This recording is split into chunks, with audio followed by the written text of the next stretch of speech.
Once upon a time, there was a little boy who was different than the other kids in his castle. He didn't look differently, talk differently, walk differently, eat differently, or even sleep differently. But he was different. His castle was beautiful. The walls were painted a faint gold that was complemented by the ivory stained glass windows. His voice bounced off those walls as he sang through them. And eventually, he even got into dancing, which was an uphill battle to say the least. He even played with the princess's dolls despite what the king wished. He loved life. The other little boys and girls didn't speak to him too much for whatever reason, but he didn't care. He eventually found new friends outside of the kingdom from people he'd randomly mail to, many of whom were much older than him. But they were kind. They talked to him.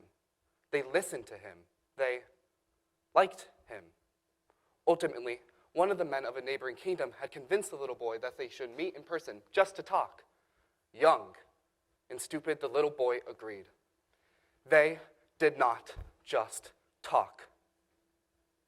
This is not a fairy tale. There's a little boy in this crowd, and there's a little boy here on stage. There's a little boy in every town of America. If all these seats were filled, every single one of you,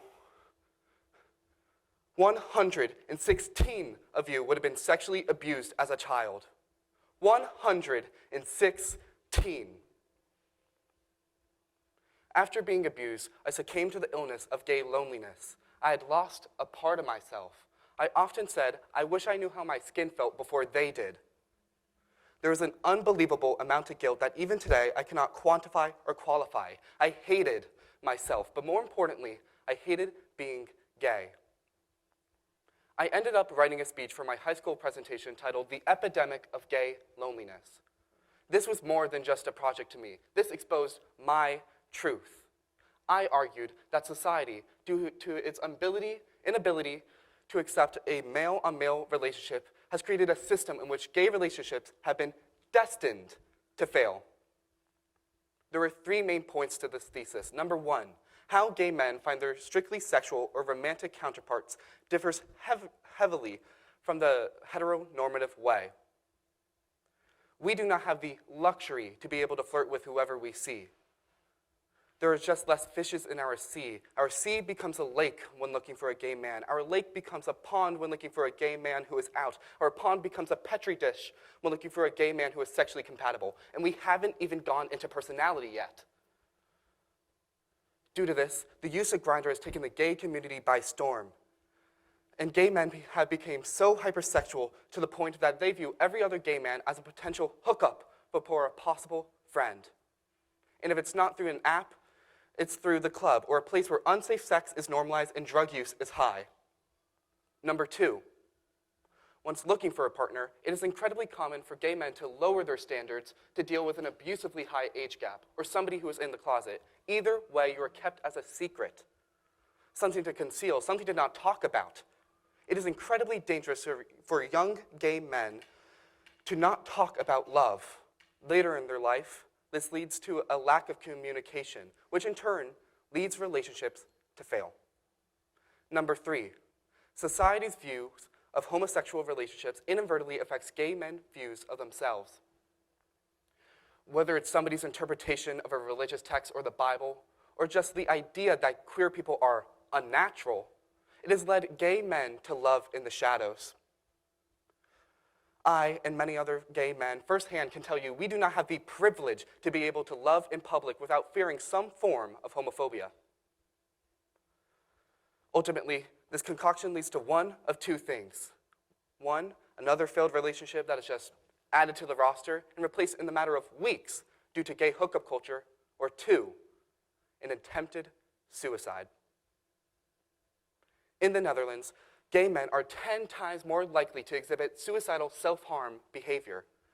In Sweden, gay relationships have triple the suicide rate compared to heterosexual relationships. Even in Canada, more gay men have been dying to suicide than AIDS and has been for years. And it might be the same case in America too, but nobody has bothered to study it. I ate, breathed, and lived this thesis, and consequently, I had lost hope that there was a future for me that included a monogamous, loving, and fulfilling relationship with a man. I had hit rock bottom, and my castle had crumbled. And then suddenly, there was a light, a spark, like a chip of flint across dry firewood that I saw for just a moment. Although true, my thesis was not the only truth I was supposed to uncover. The real truth is something I found here in Tampa. My decision to come to Tampa was not only a life-changing, but a life-saving one. Tampa, although littered with squirrels that are just a little bit too friendly, and dorms that are just a little bit too hot at night, it has taught me that there is beauty in every corner of life, especially in gay relationships. The real truth I found here in Tampa was that my life was worth saving. Today, I come to you not only as an advocate and voice for gay youth across America, but a voice to the gay community to say you are not alone. Your castle is still beautiful, and it gets better. The truth is, there's a divinity to being gay, to be able to be masculine and feminine at the same time, and not to have society tear you down with its standards. The truth is, there's a divinity to each one of us, whether we're straight, gay, black, white, abled, disabled, and so on, to be able to be human, to laugh, to cry, to scream, to dance, to love, and to just experience the world around us is such an experience that is so overlooked.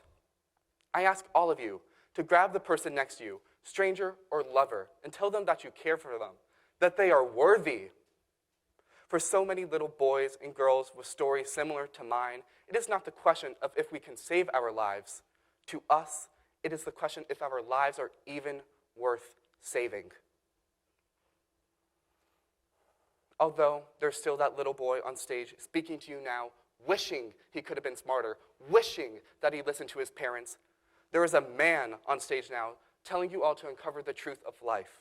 Frankly and simply put, it is worth living, and that love is never destined to fail. Thank you.